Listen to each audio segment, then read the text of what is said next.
여러분에게 문제를 하나 내겠습니다. 잘 듣고 답이 무엇인가를 생각해 보십시오. 부자에게도 있고 가난한 자들에게도 있는 것입니다. 건강한 사람에게도 있고 몸이 연약한 사람에게도 있습니다. 많이 배운 사람에게도 있고 적게 배운 사람에게도 있는 겁니다. 잘생긴 사람에게도 있고 못생긴 사람들에게도 있는 겁니다. 결혼한 사람에게도 있고 아직 결혼하지 않은 사람에게도 있습니다. 답을 알아가고 있는 겁니까? 어른에게도 있고 어린 아이들에게도 있는 겁니다. 그리고 저에게도 있고 여러분에게도 있는 겁니다. 과연 답은 뭘까요? 약간 좀 다른 답이 나온 것 같아요. 답은 뭐라고요? 염려. 맞습니다. 염려입니다. 염려. 이 땅을 살아가는 모든 사람들에게는요, 다 염려가 있어요. 부자도 있고, 가난한 사람도 있고, 건강한 사람도 있고, 병든 사람도 있고, 모두에게 있어요. 여기서 말하는 모두라는 것은 우리 그리스도인들도 포함되어 있는 말인 거예요. 하나님을 모르는 사람들만 염려하며 사는 것은 아닌 것 같아요.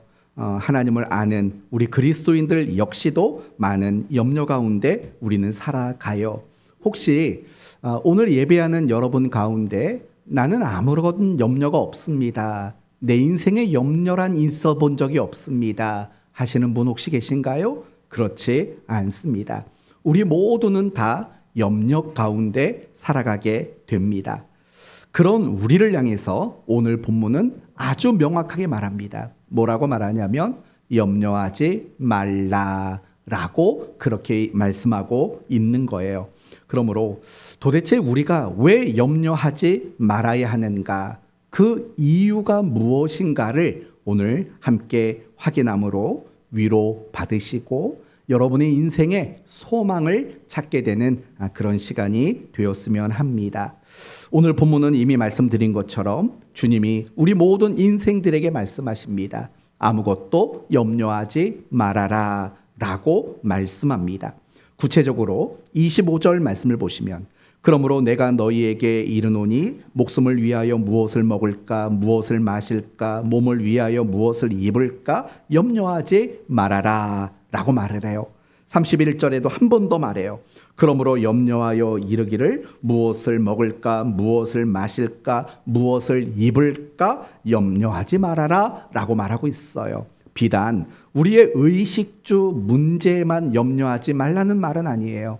우리가 인생을 살아가면서 겪게 되는 모든 염려의 문제에 대해서 말씀하고 있는 거예요. 그 어떤 것도 염려하지 말아라 라고 말하는 거예요. 지금 여러분 마음속에는요, 어떤 염려거리가 있습니까? 보면은 어떤 분은 건강에 대한 염려가 있는 분이 있어요. 어떤 분은요, 물질에 대한 염려가 있는 분이 있어요. 어떤 분은 사람과의 관계 속에서 생겨나는 아픔과 상처라는 염려를 가지고 계신 분이 있어요. 어떤 분은 자식 염려에 빠진 분이 있어요. 어떤 분은요, 결혼에 대한 염려, 어떤 분은 내 미래에 대한 염려에 빠져 있는 분이 있을 거예요. 참 다양한 염려를 가지고 우리는 살아가고 있는 것 같아요. 그런데 안타까운 것은 뭐냐면 지금도 내가 많은 염려를 가지고 있지만 앞으로도 여러분이 인생을 살아가는 가운데 또 다른 많은 염려거리가 분명히 여러분의 인생 속에는 생겨나게 될 거라는 거예요. 아마도 우리가 죽는 그날까지 우리의 인생에는 염려가 멈춘 적이 없는 끊임없는 염려가 우리의 인생에 다가오게 되는 것을 우리는 분명히 경험하게 될 겁니다. 그러나 먼저 여러분이 한 가지 알아야 될 것이 있어요. 그건 뭐냐면 여러분이 아무리 염려를 해도 아무것도 해결하지 못한다라는 거예요. 염려 그 자체는요, 어떤 문제도 해결할 수가 없어요. 예를 들어 봅시다. 여러분이 몸이 아파요. 건강이 나빠졌어요. 그런데 여러분이 염려하는 그 염려 자체가 여러분의 몸을 건강하게 바꿔줄까요? 그렇지 않습니다. 우리가 아무리 염려해도 우리의 문제는 달라질 수 없다는 사실을 우리는 잊지 말아야 돼요. 그래서요, 어떤 분은 염려에 대해서 이렇게 말했어요. 염려는 흔들 의자와 같다라고 말해요. 여러분, 흔들 의자를 가지고 아무리 흔들어도 어떻게 되겠습니까? 항상 제자리일 뿐인 거예요. 염려가 그와 같다라는 거예요. 아무리 염려해도 내가 가지고 있는 그 문제 자체를 염려가 해결해 주지를 않아요. 도리어 우리는 염려하면 염려할수록 무엇이 많이 생기냐면 두려움이라는 것이 많이 생기게 돼 있어요. 그리고 그 두려움이 나를 사로잡기 시작하면 주저앉기 시작해요. 그러면 우리가 이 염려와 두려움에 사로잡히게 되면 결국은 우리의 인생을 낭비하게 되는 일들이 생겨날 수밖에 없어요. 그래서 주님이 우리 모두에게 말씀하시는 거예요. 염려하지 마라 라고 말씀하고 있는 거예요. 그런데 여러분은 충분히 이런 반문을 하실 것 같아요. 목사님, 주님이 염려하지 말라고 말씀하신들 염려가 안 생기겠습니까? 라는 생각이 분명히 드실 거예요. 맞아요. 염려라는 것은요, 내가 알고 염려하는 게 아니에요. 때로는요, 염려는 나의 의지와 상관없이 또는 나도 모르는 사이에 내 마음 속에 자리 잡게 되는 것이 염려이기 때문에 그래요. 그렇다면 나의 의지와 상관없이 생겨나는 이 염려의 문제 앞에 주님은 염려하지 말라고 말씀하신 거예요. 이 말을 어떻게 이해를 해야 될까요? 정말 염려란 그 자체를 하지 말라고 말씀하실까요? 그렇지 않습니다. 주님은 우리를 너무나도 잘 알아요. 우리가 이 염려가 끊임없이 우리의 생각과 우리의 마음을 지배한다라는 사실을 주님은 알아요. 그리고 더 재미있는 게 뭐냐면 주님도 그런 염려와 고민을 가져본 적이 있으시다라는 거예요. 그게 어디에 나오냐면 마태복음 26장 말씀을 보시면은요, 예수님이 겟세마네 동산에서 기도하셨을 때 이런 말을 하셔요. 주님이 이렇게 말씀하셔요. 이에 말씀하시되 내 마음이 매우 고민되어 죽게 되었으니 라고 말해요. 예수님 자기 자신도 내가 너무 고민되어 죽겠다라고 말씀하신 적이 있어요. 주님도 우리가 염려를 안 할 수 없는 존재라는 것을 너무나도 잘 알고 있다라는 거예요. 그렇다면 그럼에도 불구하고 염려하지 말라고 말씀하신다면 도대체 어떤 의도를 가지고 그런 말씀을 하셨을까를 생각해 보셔야 돼요. 가장 중요한 것은 염려 자체를 하지 말라는 건 아니겠죠. 왜냐? 그것은 우리의 의지대로 될 문제가 아니기 때문에 그런 거죠. 그러면 어떤 의도를 가지고 주님이 그렇게 말씀하셨을까요? 아마 이런 뜻이라고 저는 생각이 들어요. 그 염려의 얼매이고, 그래서 그 열매 때문에 내 삶이 무너지는 일들을 만들지 말라고 말씀하시는 거예요. 또 다르게 말한다면 염려 때문에 내가 아무것도 하지 못하는 그런 내 자신이 되지 않도록 하라고 말씀하고 있다라는 거예요. 여러분, 이걸 24절을 말씀을 가지고 말씀드린다면 24절, 한 사람이 두 주인을 섬기지 못할 것이니라고 말해요. 이 말은 이런 뜻에 해석할 수 있는 거예요. 염려가 주인 노릇하지 못하도록 만든다는 거예요. 염려가 내 삶에 끊임없이 들어올 수밖에 없어요. 그런데 어떤 사람은요, 염려가 잠깐 오는 손님인 사람이 있어요. 그런데 어떤 사람은요, 염려가 뭐가 되냐면 내게 주인 노릇하는 거예요. 그래서 아침에 눈을 뜰 때부터 밤에 잠들 때까지, 심지어 잠자는 동안에도 끊임없이 염려에 사로잡혀 있어요. 그건 뭐냐? 염려가 손님이 아니라는 거예요. 염려가 내 인생의 주인 노릇을 하는 거예요. 그러다 보면은요, 우리는 아무것도 하지 못하게 되는 경우들이 너무나도 많이 생겨나는 거예요. 여러분, 중국의 고사성어 중에 기인우천이라는 말이 있어요. 기인우천. 무슨 말이냐면 기나라에 한 청년이 있었어요.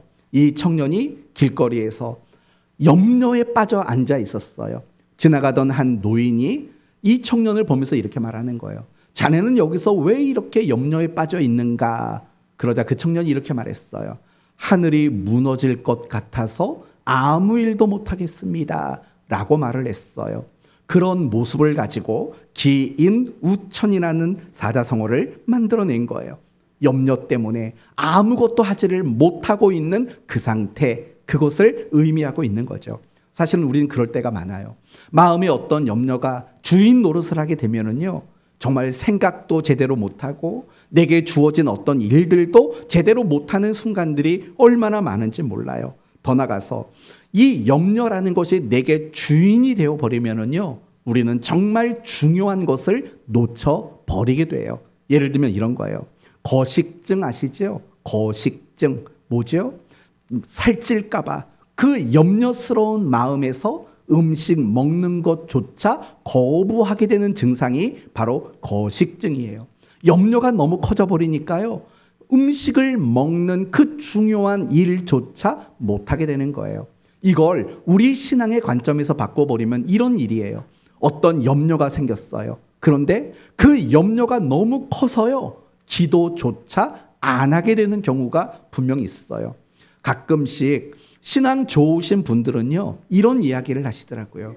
아유, 아무개 집사, 아무개 성도, 저렇게 문제가 있고 저렇게 어려움이 있으면 기도해야지. 왜 기도 안 할까? 안타까워하는 마음을 가지시는 분들이 계셔요. 그런데요, 그게 그렇게 만만한 게 아니에요. 왜냐하면 염려가 내게 주인이 되어버리면은요, 사실은 기도해야 되는 것을 알면서도 그것을 놓칠 수밖에 없는 게 우리의 연약한 인간의 모습이라는 것을 간과해서는 안 되는 거예요.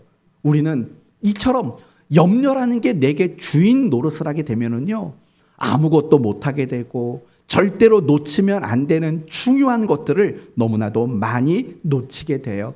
그런 염려를 하지 말라는 거예요. 순간적으로 다가오는 염려, 마치 손님처럼 왔다 가는 그 염려를 하지 말라는 게 아니에요. 그 염려가 내 삶에 자리 잡고 앉아서 내게 주인 노릇하는 그런 염려를 하지 말라고 주님이 말씀하고 있다라는 거예요. 그러면 여러분, 이제 이런 걸 생각해 봅시다. 도대체 우리는 왜 자꾸 염려가 내게 주인이 될까요? 우리가 자꾸 염려에 빠지는 이유는 과연 무엇이라고 생각하십니까? 어떤 환경, 어떤 현실, 어떤 문제, 과연 그것 때문에 우리는 염려하게 될까요? 겉으로 보기에는 그렇게 보일 수밖에 없어요. 하지만 그렇지 않아요. 이걸 단적으로 이렇게 예를 들어 봅시다. 여러분이 어떤 역경이나 어떤 문제를 만났어요.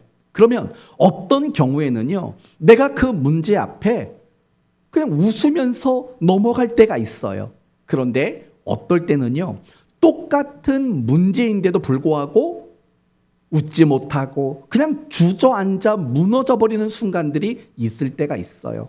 조금 더 쉬운 예를 들면 그거예요. 어떨 때 남들이 나를 비난하는 말을 들어도 에이, 뭐 그냥 말해버려, 난 괜찮아 하고 넘어갈 때가 있어요. 그런데 어떨 때는요, 누군가가 나를 비난하면 그걸 견디지 못할 때가 있어요. 그렇지 않습니까? 똑같은 문제 앞에 서로 다른 반응을 나타낼 때가 사실은 우리에게 얼마나 많이 있는지 몰라요. 바로 그런 부분을 생각해 보라고요. 만약에 내가 염려에 사로잡히게 되는 게 어떤 환경이나 어떤 현실이나 어떤 문제 때문이라면 그 문제가 생길 때는 우리는 항상 일괄적인 반응을 나타내야 된다는 거예요. 하지만 똑같은 문제에 이어도 사실은 내게 나타나는 반응은 다를 때가 많은 거예요. 그건 곧 무엇을 의미하냐면 우리가 염려에 사로잡히게 되는 것은요, 결코 환경이나 어떤 현실이나 어떤 문제로 인해서 염려가 생기는 것은 아니라고 말하는 거예요. 그리고 오늘 본문을 보면은요, 우리가 염려에 사로잡히고 염려가 주인 노릇하게 되는 이유가 뭔가에 대해서 정확하게 언급하고 있어요. 어디냐? 30절 말씀이에요. 한번 30절 말씀을 같이 한번 읽어보면 좋겠습니다. 30절입니다. 오늘 있다가 내일 아궁이에 던져지는 들풀도 하나님이 이렇게 입히시거든 하물며 너희일까 보냐. 믿음이 작은 자들아. 여러분 여기를 다시 한번 읽어봅시다. 뭐가 작은 자들이에요? 믿음이 작은 자들아.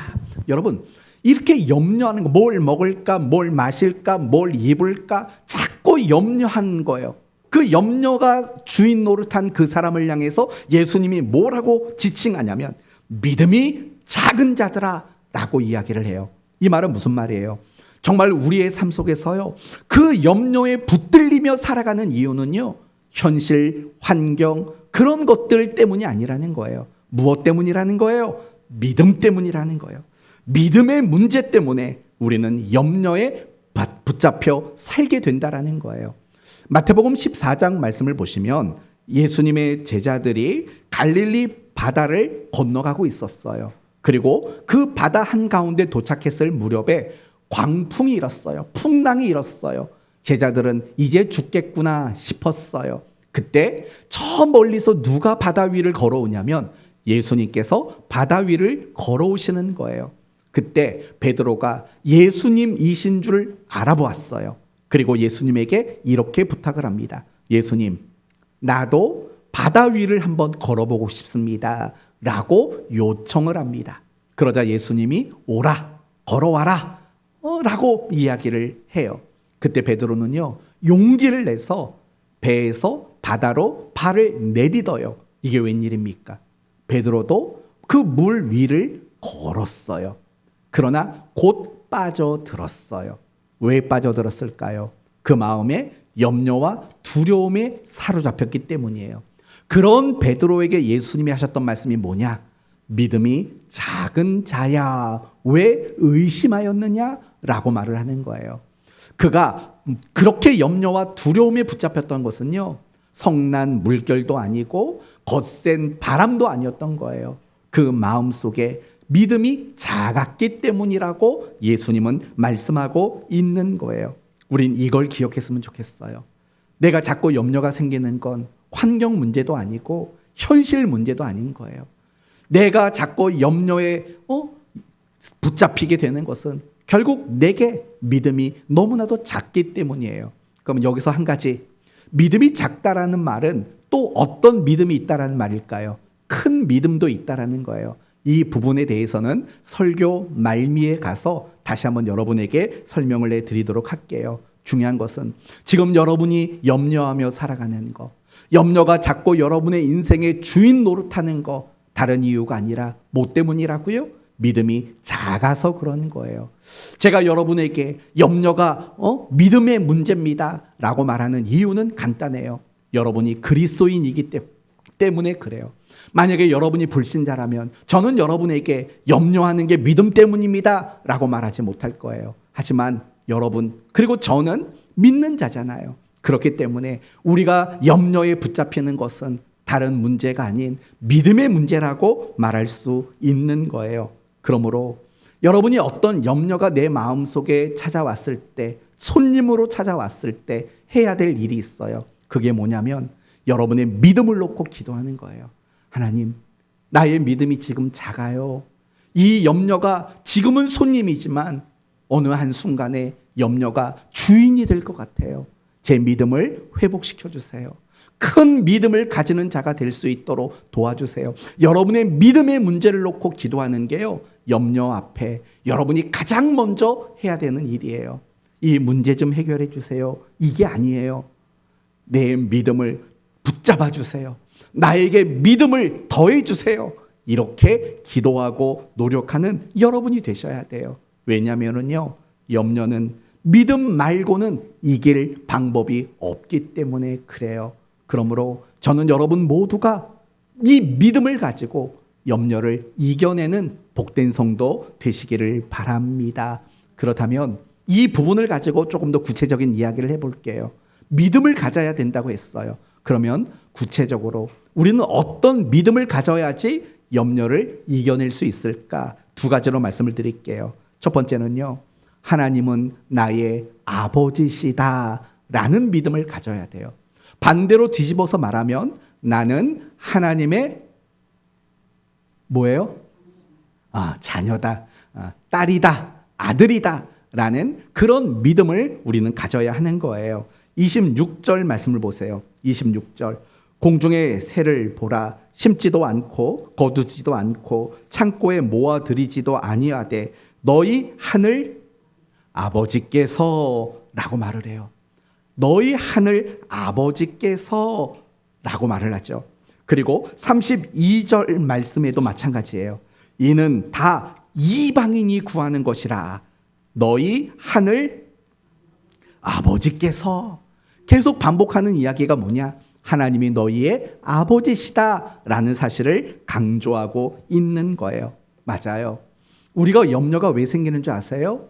하나님이 나의 아버지시다라는 그 믿음이 흔들릴 때 우리는 염려가 생기게 되는 거예요. 그러나 반대로 하나님은 나의 아버지시오. 나는 하나님의 사랑받는 딸이고 나는 하나님의 사랑받는 아들이라는 그 믿음을 가지게 될 때 잠깐 찾아오는 그 염려라는 손님은요, 곧 나갈 수 있게 된다라는 거예요. 그러므로 성도 여러분, 하나님은 어떤 분이세요? 공중의 새도 먹이셔요. 들에 핀 꽃들도 입히시는 분이세요. 그 하나님이 여러분을 외면하시겠습니까? 공중의 새와 들에 핀 꽃도 입히시는 그 하나님이 자녀된 여러분을 내버려 두시겠습니까? 결코 그럴 일 없다는 거 아시지 않습니까? 저는요, 아이를 낳고 나서 이런 하나님에 대해서 참 많이 상상이 되더라고요. 저는 아내한테 가끔씩 그런 말을 해요. 여보, 우리는 아직도 매일매일이 수련회 같아 라는 말을 해요. 수련회. 뭐냐? 우리 아이를 재워놓고 나서 우리 아이가 하루 종일 있었던 일들이 뭔지, 이 아이가 뭘 고민하는지, 우리가 이 아이를 위해서 무엇을 어떻게 제시해 줘야 될지, 어떻게 목표를 설정해야 될지, 어떻게 신앙을 가르쳐야 할지, 그런 이야기들을 굉장히 많이 해요. 서로에 대한 얘기는 하지도 않아요. 대부분 자식 얘기만 한다고요. 그런 의미로 옛날에 우리가 아이들 수련회 데려가면 그러잖아요. 아이들 다 재워놓고 선생님들 모아가지고 내일은 아침부터 이런 프로그램입니다. 오늘 아이들 중에서 어떤 문제가 있었던 아이가 있을까요? 그러면 내일은 이렇게 해주세요 라고 하고 수련회 일정을 마무리하잖아요. 매일이 수련회 같아요. 매일이 수련회 같아요. 여러분, 그 이야기를 왜 드리냐면 하나님도 이러지 않으실까라는 생각이 들어요. 하나님이 사랑하는 아들, 하나님이 사랑하는 딸들 된 여러분을 보면서요, 하나님이 얼마나 많은 고민을 하시겠냐고요. 하나님이 얼마나 많은 생각을 하시고 하나님이 여러분을 향해서 얼마나 많은 걱정을 하고 계시겠냐고요. 그걸 잊어버리니까 우리는 자꾸 염려에 빠지게 되는 거예요. 자신감을 가지세요. 여러분은 하나님의 딸들이에요. 여러분은 하나님의 아들들이에요. 그 믿음의 확신을 가지세요. 그럴 때 더 이상 염려가 내 인생의 주인이 되는 일들이 일어나지 않을 수 있는 거예요. 두 번째 믿음은요, 하나님은 단지 나에게 아버지인 분에서 멈추지 않고 나를 위해 끊임없이 일하시는 분이라는 것을 믿는 그 믿음이 우리에게 필요하다라는 거예요. 다시 한번 26절 말씀을 보시면은요, 공중의 새를 기르신다, 또는 들의 백합화를 자라게 하신다, 들의 들풀도 입히신다, 이런 얘기가 계속 반복되어 나와요. 왜 이런 얘기를 할까요? 그 이유는 간단해요. 하나님이 세상을 창조하셨고 창조한 그 세상을 주관하시고 그 창조한 그 모든 것들을 보호하고 결과를 만드시는 분이시다라는 것을 말하는 거예요. 더 정확히 말한다면 오늘 본문에 나오는 공중의 새, 백합화, 들의 풀, 이건 뭐냐면 내가 몸담고 살아가는, 나에게 영향을 미치는 모든 것을 하나님은 통치하신다라는 뜻이에요. 이 말이 어렵게 느껴지시면은요, 그럼 이 말만 기억하세요. 하나님은 여러분을 위해서 끊임없이 일하시는 하나님이시라는 거예요. 여러분, 성경에서요, 가장 먼저 소개하는 하나님은 어떤 하나님일까요? 성경에서 가장 먼저 소개하는 하나님의 모습은 뭘까? 창세기 1장 1절을 보면 돼요. 뭐죠? 시작. 태초에 하나님이 천지를 창조하시니라. 그러면 여러분, 이 창세기 1장 1절을 통해서 하나님은 어떤 분이라고 소개하실까요? 처음부터 일하시는 분이라는 거예요. 천지를 창조하셨어요. 일하시는 하나님이라고 소개하는 거죠. 유진 피터슨이라는 사람은요, 그래서 뭐라고 말하냐면 창세기는 일하시는 하나님에게 초점이 맞춰져 있다라고까지 이야기를 했어요. 맞아요. 창세기를 보시면은요, 하나님은 천지를 창조하시는 일로부터 사람을 심판하는 일, 그 심판에서 사람을 보존하시는 일들을 하셨어요. 그리고 더 나가서 하나님은요, 자기의 사람들을 인도하시고 보호하시고 책임져 주시는 수없이 많은 일들을 하셨다고 말을 해요. 하나님은 아브라함을 위해 일하셨어요. 하나님은 이삭을 위해 일하셨어요. 하나님은 야곱을 위해 일하셨어요. 하나님은 요셉을 위해 일하셨어요. 그게 바로 창세기가 말하는 하나님이에요. 나를 위해 일하시는 하나님. 그래서 성경을 보면은요, 하나님은 일하시는 분이라고 여러 군데에서 소개를 해요. 이사야서 9장 7절에서는 만군의 여호와의 열심히 이 일을 이루시리라 라고 말을 하고, 빌립보서 1장에서는 너희 안에 착한 일을 시작하신 이가 그리스도 예수의 날까지 이루실 줄을 우리가 확신하노니라고 말해요. 그리고 결정적으로 요한복음 5장에 예수님은 이렇게 말했어요. 아버지께서 일하시니 나도 일하노라 라고 말을 한다고요. 성경은 하나님은 끊임없이 일하시는 분이라고 말해요. 누구를 위해서요? 하나님이 선택하시고 하나님이 사랑하시는 우리를 위해서 하나님은 일하시는 분이시라고 말해요. 이걸 가장 잘 보여주는 본문이 있어요. 어디냐? 바로 십계명의 네 번째 계명이에요. 여러분 10원이래요. 십계명의 네 번째 계명이 뭐죠? 십계명의 네 번째 계명. 안식일을 기억하여 거룩하게 지키라. 어떻게 해요? 방법은 뭐죠? 엿새 동안은 열심히 힘써 일하고 제7일에는 아무 일도 하지 말아라 라는 방법으로 안식일을 기억하여 거룩하게 지키라는 거예요. 그러니까 이 안식일 문제에 있어서 제일 중요한 것은요, 아무 일도 하지 말라라는 거예요. 그것이 가장 중요한 거예요. 그럼 여러분 생각해 봐요. 왜 안식일에 일하지 말라고 말씀하실까요? 그리고 중요한 것은 이들이 가나안 땅에 들어간 이후에는 농경 문화 속에 살아야 돼요. 간단히 말하면 농사를 지으며 살아야 될 사람들이에요. 과연 그들에게 하루 일을 하지 않는 게 과연 쉬운 일이었을까를 생각해 봐요. 만약에 비가 많이 내렸어. 밭에 물이 고여 있으면 어떡할 건데요? 그날이 안식일이면 어떡할 건데요? 내버려 둬야 되잖아요. 큰일 나지 않을까요? 바람이 너무 세게 불어서 농작물이 다 넘어졌어요. 빨리 세워야 돼요. 근데 안식일이면 어떡할 건데요? 추수를 제때 해야지 좋은 곡식을 거둘 수 있어요. 그런데 그때가 안식일이라면 어떻게 되겠냐고요.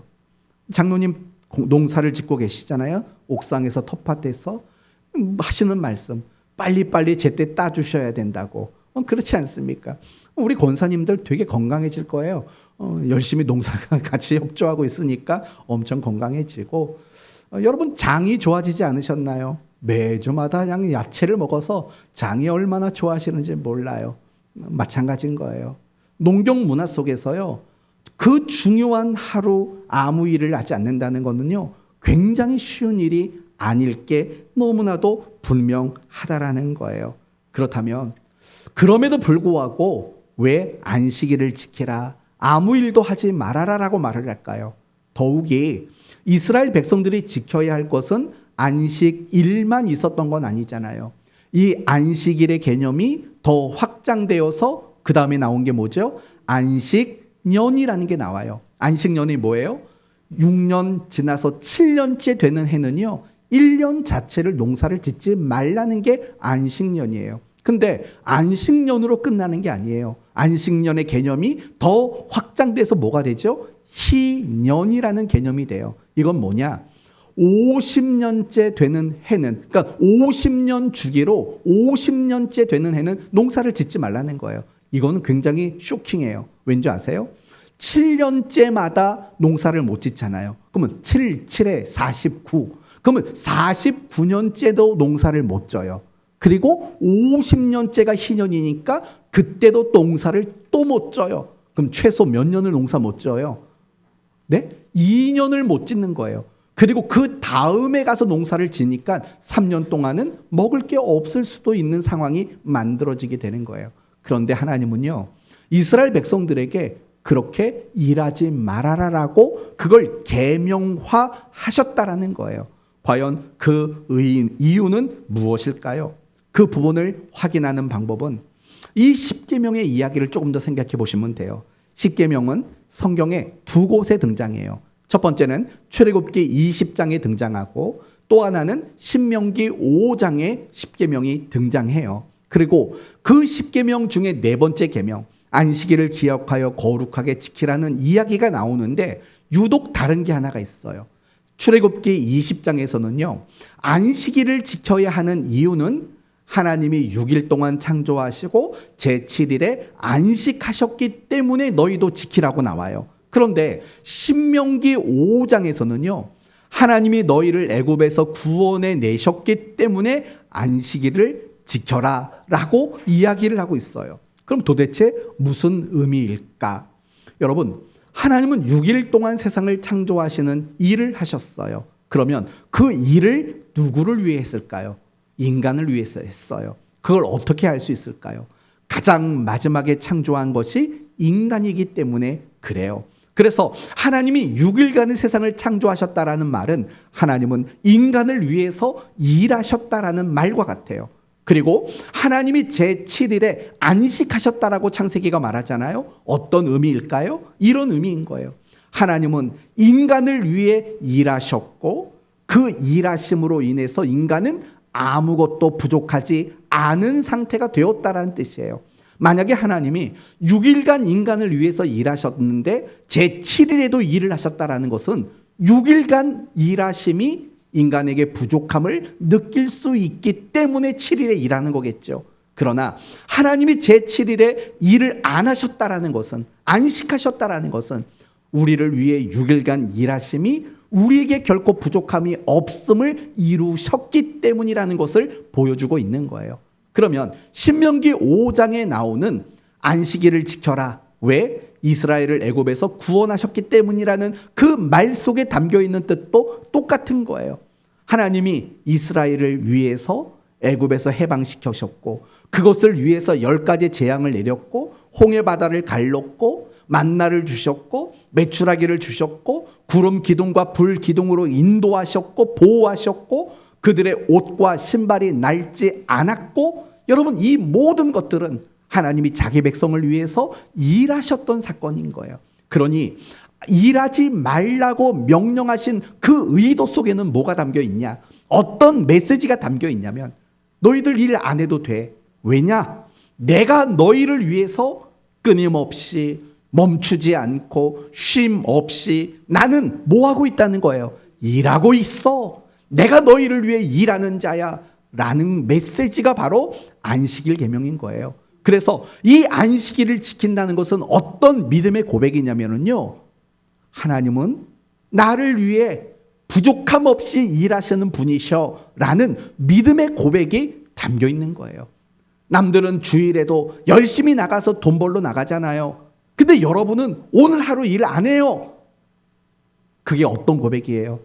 하나님은 나를 위해서 일하시는 분이시고 그분이 나를 위해서 일하시기 때문에 나는 결코 부족함이 없는 인생을 살 수 있는 존재라는 믿음의 고백이고 믿음의 선언이 되고 있다라는 거예요.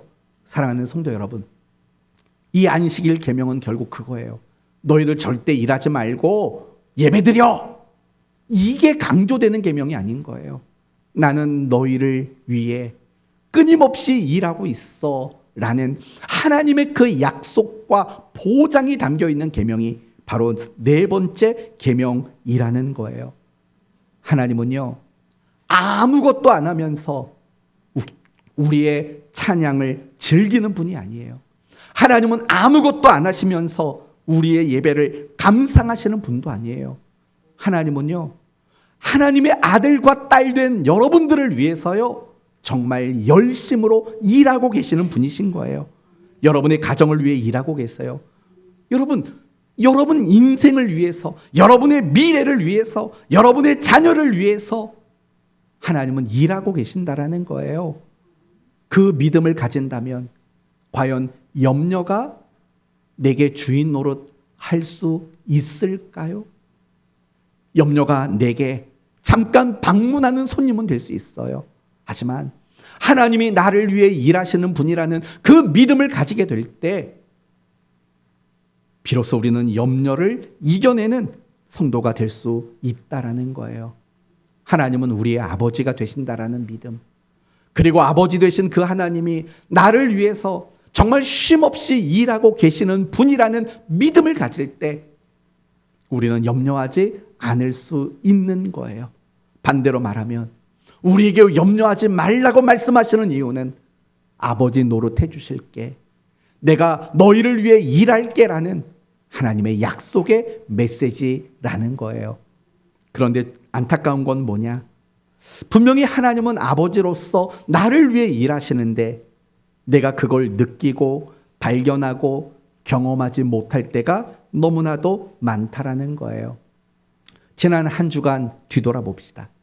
하나님이 여러분에게 아버지 노릇해 주셨어요. 그리고 지난 한 주간 하나님은 여러분을 위해 일하셨어요. 그게 느껴지셨나요? 정말 그게 여러분의 삶의 경험이 되어지셨나요? 그러지 못할 때가 있어요. 그걸 느끼지 못할 때 우리에게 나타나는 증상이 있어요. 그게 뭔지 아세요? 그게 또 염려인 거예요. 정말 하나님이 나의 아버지시고 하나님이 나를 위해 일하시는 그것을 내가 경험하지 못하고 느끼지 못하면 나타나는 증상이 바로 염려인 거예요. 너무나도 많은 그리스도인들이 하나님의 아버지 노릇해 주심과 하나님이 나를 위해 일하시는 그 일들을 느끼고 경험하지 못할 때가 너무나도 많다라는 거예요. 혹시 여러분이 그런 인생을 살고 계시진 않습니까? 우리의 머릿속으로는 하나님은 나의 아버지셔, 그리고 우리의 머릿속으로는 하나님은 나를 위해 일하시는 분이셔 라는 걸 알지만 내 삶에 그게 느껴지지 않고 그것이 내게 경험되어지지 않는 그런 모습은 아니십니까? 그렇다면 제가 설교 앞부분에 말했던 믿음이 작은 자들아, 정말 믿음이 작은 자들이라는 말은 뭘까요? 이런 거죠. 하나님은 나의 아버지셔, 하나님은 나를 위해 일하시는 분이셔가 머리에만 있는 사람인 거예요. 머릿속으로만, 지식적으로만, 내가 배운 것으로만 알고 있는 사람, 그게 믿음이 작은 자들인 거예요. 정말 믿음이 큰 자는 누굴까요? 하나님이 나의 아버지시고 그분이 나를 위해 일하시는 분이라는 것을 느끼고 경험하며 살아가는 사람들, 바로 그런 사람들이 믿음이 큰 자다라고 말할 수 있다라는 거예요. 그렇다면 분명히 하나님은 우리에게 아버지 노릇해 주시고 있고 나를 위해 일하고 있는데 내가 그걸 느끼지 못하는 이유는 뭘까? 두 가지 이유가 있어요. 첫째는 믿음의 눈을 뜨지 못해서예요. 믿음의 눈을 뜨지 못해서. 여러분, 엘리사가 도단성에 있을 때 아람 사람들이 엘리사를 잡으려고 도단성을 에워쌌어요. 그런데 엘리사의 눈에는 아람의 군대만 보인 게 아니에요. 이 아람의 군대를 또 에워싸고 있는 천사, 하늘의 군대를 봤어요. 그런데 이 엘리사의 종 게하시라는 사람은요, 그걸 못 봤어요. 그러니까 염려가 주인이 되고 말았어요. 그때 하나님이, 엘리사가 하나님께 기도하죠. 게하시의 눈을 밝혀 그것을 보게 해달라고. 그리고 보게 되었던 거예요. 마찬가지인 거예요.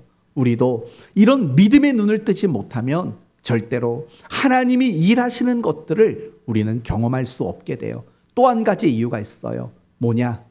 하나님의 일하는 방식이 너무 다양하기 때문에 그래요. 우리가 예상할 수 없는 방법으로, 우리가 예측할 수 없는 방법으로 하나님은 일하세요. 갑자기 웃긴 말이 생각나는데, 우리 한효숙 집사님이 오셨지 않습니까? 오게 된 결정적인 이유 중에 하나가 제 이빨이 부러진 거였어요. 제 이빨이 부러져. 영상을 보시고 목사님이 가오가 안석에 이빨이 부러졌네. 그래서 와봤다라는 거 아니겠어요? 그러니까 하나님이 일하시는 방식은요. 네, 그런 거예요. 우리가 예상, 예측할 수 없는 방법으로 하나님은 항상 일을 하세요. 그러니까 우리는요, 내 예상 밖에 일어나는 일들이 하나님의 일하심이라고 생각을 못하게 되는 거죠. 하나님은 우리가 상상할 수 없는 방법으로, 우리가 헤아릴 수 없는 다양한 방법으로 일하세요. 그래서요, 우리는 하나님의 일하심을 느끼고 경험하지 못하는 거예요. 그러나 중요한 것은 여러분이 느껴지지 않는다 해도, 여러분이 경험되어지지 않는다 해도 중요한 것은 무엇이냐면 하나님은 그래도 여전히 여러분의 아버지 노릇해 주시고 여러분을 위해서 끊임없이 일하시는 분이라는 거예요. 그런 믿음을 여러분 모두가 회복하셨으면 좋겠어요. 우리가 그런 믿음을 가지게 될 때 이제 염려하지 않는, 염려가 주인 노릇하지 못하는 그런 인생을 살게 될 것입니다. 더 나가서 이제 마지막으로, 그러면 우리가 그런 하나님을 믿는다면 어떻게 살아야 될까? 34절을 봅시다. 34절 같이 한번 읽어봅시다. 34절. 그러므로 내일 일을 위하여 염려하지 말라. 내일 일은 내일이 염려할 것이요 한날의 괴로움은 그날로 족하니라. 아멘. 내일은 내일이라는 말이 나와요. 뭔 뜻일까요? 염려로 오늘을 망치지 말라는 거예요. 오늘을 망치지 말라요. 염려하다 보면 오늘 하루를 망칠 때가 얼마나 많은지 몰라요. 오늘 하루를 염려로 망치지 말래요. 이 말을 더 적극적으로 말한다면 이런 뜻이죠. 오늘 하루를 그리스도인답게 살아내라는 거예요. 그게 하나님을 믿는 자들의 모습이에요. 그러면 오늘을 그리스도인답게 살아내는 건 뭔데요? 이제 마지막으로 33절을 읽고 마칠게요. 33절 함께 읽읍시다. 그런즉 너희는 먼저 그의 나라와 그의 의를 구하라. 그리하면 이 모든 것을 너희에게 더하시리라. 아멘. 두 가지가 나오네요. 그의 나라, 그의 의. 사실은 똑같은 의미의 또 다른 표현을 반복하는 것뿐이에요. 그의 나라란 뭘까요? 하나님의 통치가 실현되는 것을 말하는 거예요. 여러분, 가끔씩 말씀을 드리지만 미국 대사관은 우리나라일까요? 아니면 미국 나라일까요? 광화문에 있는 미국 대사관 어느 나라일까요? 그 안은 미국이에요.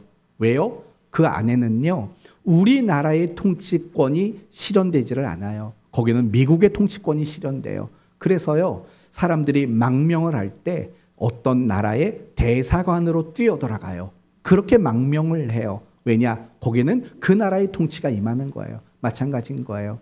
하나님의 통치가 실현되는 그곳이 바로 하나님의 나라인 거예요. 그러면 이 하나님의 통치가 실현된다라는 건 뭔데요? 그의 의를 구하는 거예요. 의란 뭘까요? 간단히 말하면 하나님이 우리에게 요구하시는 거예요. 그러니 하나님이 우리에게 요구하시는 그것을 이루어 드리는 것이 하나님의 나라이기도 한 거예요. 따라서 그의 나라와 그의 의를 구하라는 뜻은 이거예요. 하나님이 나에게 요구하시는 거, 그게 뭔지 고민해라. 하나님이 나에게 요구하고 원하시는 거, 그걸 위해 힘써 노력해라 라고 말하는 거예요. 그게 바로 그리스도인다운 삶이라는 거예요. 사랑하는 성도 여러분, 저는 이런 생각이 들더라고요. 우리가 왜 자꾸 세상 살면서 세상에 대한 염려가 끊이지 않을까? 어쩌면 우리는요, 하나님이 나에게 원하시는 삶이 뭘까? 하나님이 나에게 요구하는 삶이 뭘까에 대한 고민이 없기 때문은 아닌가라는 생각이 들었어요. 정말 염려가 많은 사람일수록 그의 나라와 그 일의 의를 구하는 일이 미흡하다는 것을 아실 거예요. 저는 여러분 모두가 매일 그렇게 살았으면 좋겠어요. 염려에 붙잡혀 사는 인생 말고 하나님이 나에게 원하는 게 뭘까? 이걸 고민하고 하나님이 원하시는 그 일을 이루어 드리기 위해서 하루하루를 힘쓰는 그런 여러분이 되셨으면 좋겠어요. 그게 그리스도인다운 삶이고 하나님을 정말 믿는 큰 믿음을 가진 사람의 모습인 거예요. 그럴 때 여러분이 그 모든 염려로부터 조금 더 자유로워질 수 있지 않겠습니까? 말씀을 마치겠습니다. 하나님은 우리 모두에게 말씀하십니다. 염려하지 말아라. 왜 그렇게 말씀하셨을까요? 우리에게 아버지 노릇 해주시기로 작정하셨기 때문에, 우리를 위해서 끊임없이 일하실 것을 스스로 다짐하셨기 때문입니다. 그 믿음을 가지셔야 돼요. 그래야 여러분이 염려하지 않는 인생을 살아가게 될 것입니다. 그래서 더 나아가 여러분 모두가 하나님이 나에게 원하시는 삶이 무엇인가를 끊임없이 고민하고 하나님이 원하는 그 삶을 살아내려고 노력하신다면 모든 염려를 이기고 기쁨과 평안과 감사로 살아가는 여러분의 인생이 될 것입니다. 무엇보다도 여러분이 먼저 그의 나라와 의를 구할 때 이런 일이 일어날 겁니다. 이 모든 것을 너희에게 더하시리라. 이걸 경험하며 살아가는 복된 성도 되시기를 예수 그리스도의 이름으로 축원드립니다. 아멘.